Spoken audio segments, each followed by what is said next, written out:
So relationships is huge. Um, Again, in that little excerpt that I read, you want to have relationships that are honest, truthful, and that feed your soul. So it's important to be honest with yourself, reflect and say, who is in my tribe? Who is in my circle? Do they empower me? Do they lift me up? And not from an area of selfishness. Like, you have to be truthful too. We can't expect other people to carry us forward without us also doing our work. It's a very honest um, reflection. And that's why I believe also journaling is so important, because it's essential that we ask ourselves these questions and then see what flows from us. And then we can examine that truth and see what we need to adjust. But definitely with relationships, no matter how much you exercise, go to church, and eat nutrient dense food, if you're coming home every day and you're being beaten, whether it's physically or verbally or mentally, that's not promoting longevity, that's not promoting happiness, and that's not promoting health. So it's very, very important. Make sure that the people that you surround yourself with are health assets for your system. You want to be filled with health assets. You don't want any people that you let into your life to be pulling away and creating health deficits in your body. Yeah, exactly. And that gets a little bit trickier when we get into people who have these type of dynamic situations where they don't have the best relationships. And I think that one of the key things, as you have said just now, Janine, is you have to ideally have a relationship with yourself.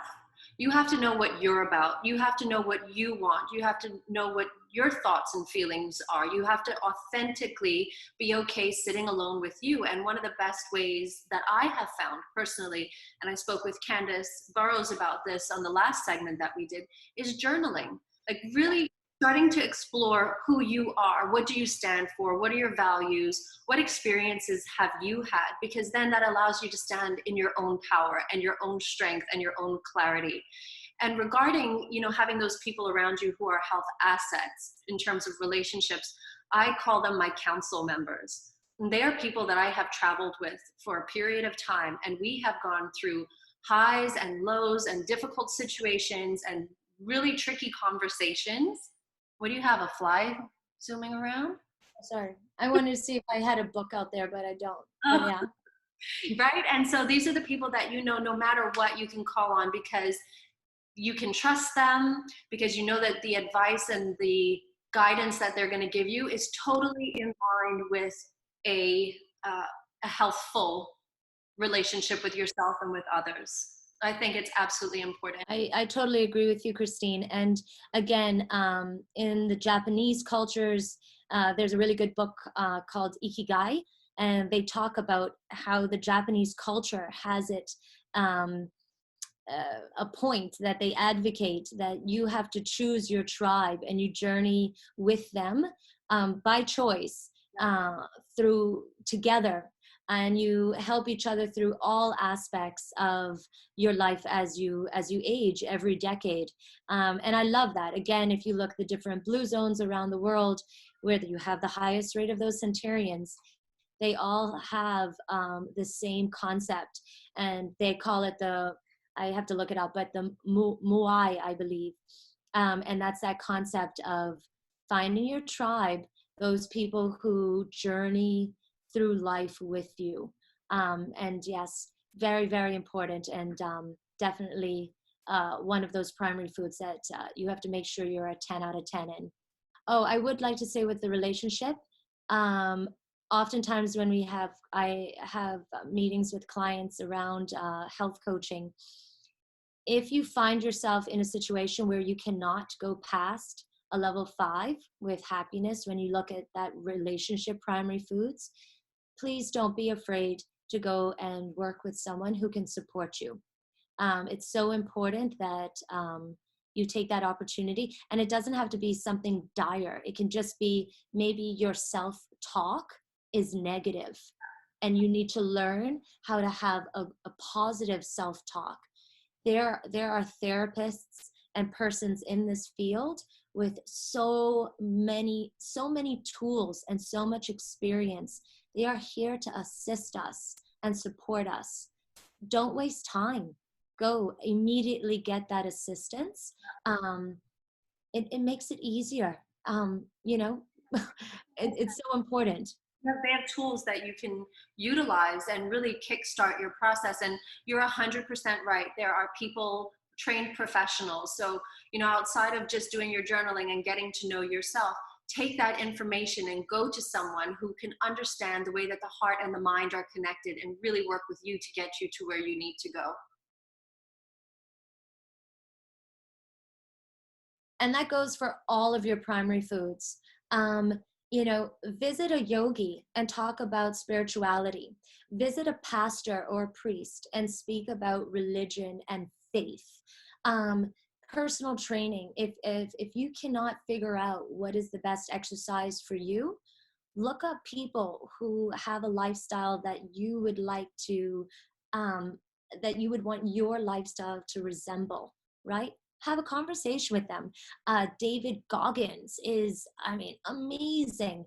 If you want to train like you are an incredible beast of an athlete, read his book, read his podcast, be inspired. Let's look to each other and see how, whether it's for inspiration or from someone, a trained professional, use these resources that we have, because we live in a culture and a community, to lift ourselves up. So how do you address career? Career is the fourth of the primary foods, right? Yeah. And career is, I find it gets a little deep, but in a good way. I think it's important that you consider, what is your personal legend? What were you created for? For what purpose? At your time of death, when you reflect on your lifetime, what have you contributed, left behind? What is your individual mark? How have you as an individual created such vibrations of magnificence that through that vibration you contribute to the vibrations of the country that you live in, the community that you're part of, the culture that you're influencing, and the globe that you're a piece of that puzzle. It's so important that we understand our individual value and worth, but we have to know what that is. There's an interesting concept, Sir Ken. The education talk. Yes. I don't remember his last name. Fantastic.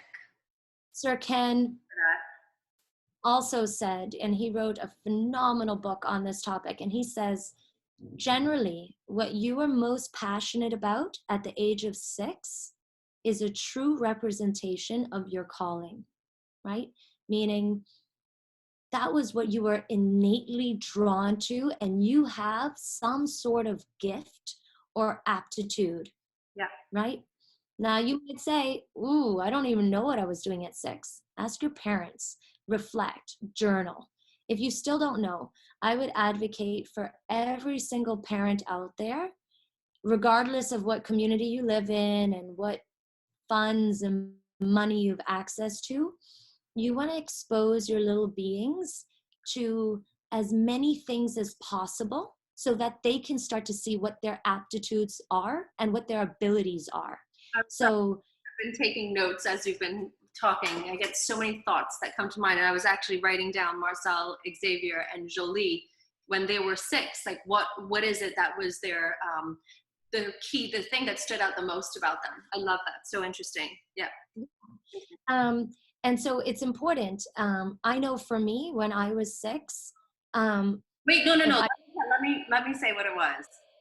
When you think about this too, you want to think about what were the spheres around the person. Doesn't have to be pinpoint specific, but what were the spheres that this person was like a beautiful firefly?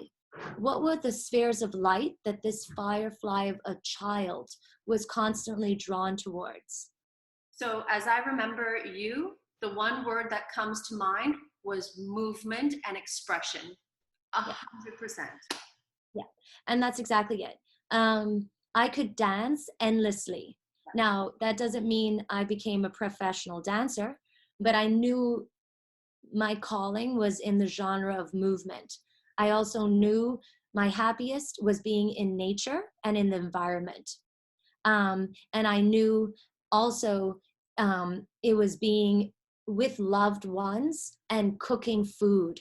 So anything that was movement, food, nature resonated with me. I loved it. So that's an example for me, and I can see how that's played out in my life. I would invite you to say, try to reflect and think back. What were you constantly drawn towards? Chris, what about you? Well, I actually wanted to ask you what you remember of me at that time. And I know it's a little bit trickier because you were younger than me as well. Yeah. Not a little bit. Yeah, I would say for me, I wouldn't be able to really remember when you were at 6 because I don't even know what I remember at 4.5, right? But I can say as a child, what I felt you were always drawn towards was definitely it was performance. I always felt that you were someone who was the ultimate, even at a young age, was an ultimate host. You made everyone feel included. You were very nurturing. um, and you were the life of the party. So anything in the genre of nurturing, host, entertainment, bringing people together was something that was I mean, again, also I'm speaking as a sister, but the coolest place to be was by you. And it was where the party was going to be always. So when you are feeling like you have a deficit in those primary foods, right? Says, now, think of a time when you were depressed or your self-esteem was low. You were starving for primary foods. No amount of secondary food would do. You ate as much as you wanted, but you never felt satiated. Even in good times, when we come home at night, we often look into the refrigerator for something to eat, when all we really want is a hug or someone to talk to, right? Yeah. So this is why it's important. It's so important because you don't want to not be healthy because you're always looking for cravings, something to stem your cravings, and you're always looking for that next bottle of alcohol or that next fun treat of food that's only putting on calories, making you fat, making you sluggish, reducing clarity of thought and your connection within. Rather, you should say, let me pull out my journal. Let me look at my primary foods. Am I a 10 out of 10? What can I adjust? What support do I need? How can I live my most vibrant life?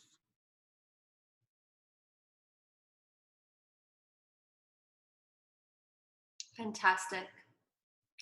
Thank you so much, Jana. It's such a beautiful conversation to have because this really is at the core of who we are today and who we are becoming and evolving as individuals and also as a global community, and how we all can work together in the most harmony possible. You are such a delight, and I love you.